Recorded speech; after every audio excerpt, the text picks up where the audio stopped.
This is such an incredible quotation, but it reminds me of Galatians 2:20. I am crucified with Christ. Nevertheless, I live. Yet not I, but Christ liveth in me. In the life which I now live in the flesh, I live by the faith of the Son of God who loved me and gave himself for me. Here, dying to self is called being crucified with Christ. We give up on self the same way Jesus didn't let self get in the way. Remember when he was in the Garden of Gethsemane?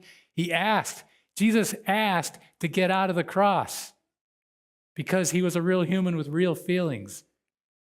And then he said, nevertheless, not my will, but thy will be done. And that was the watchword of Jesus' life. Not my will, but thy will be done. And that's what it means to be crucified with Christ. And then we live by the power of Christ living out his life in us. And here's another one of my favorite quotations from a book called Gospel Workers. It says, today, those who forget self and rely on God for success in the work of soul saving will have the divine cooperation, and their efforts will tell gloriously in the salvation of souls. This is saying if self gets out of the way, God can do stuff with us that would cause many souls to be won. And then again, I look at my own limitations. Say, self is still too much in the way. But that's a promise. That's a fantastic quotation.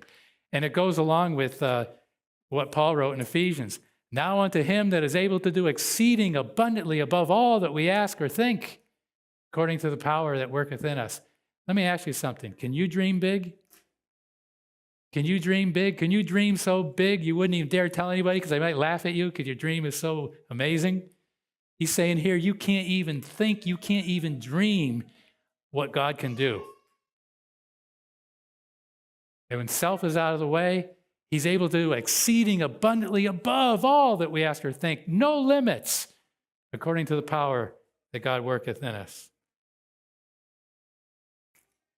So today, when we do the foot washing in the next few minutes, I think the bulletin says the ladies go to the kindergarten room, the men, the Pathfinder room, and couples, families go to the fellowship hall.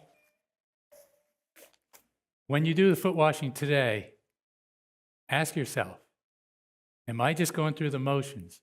Or is this a real heart-searching thing? Because I know self has to die. Because if self doesn't die, you're wasting your time. The ceremony is useless. It has no meaning except intellectually.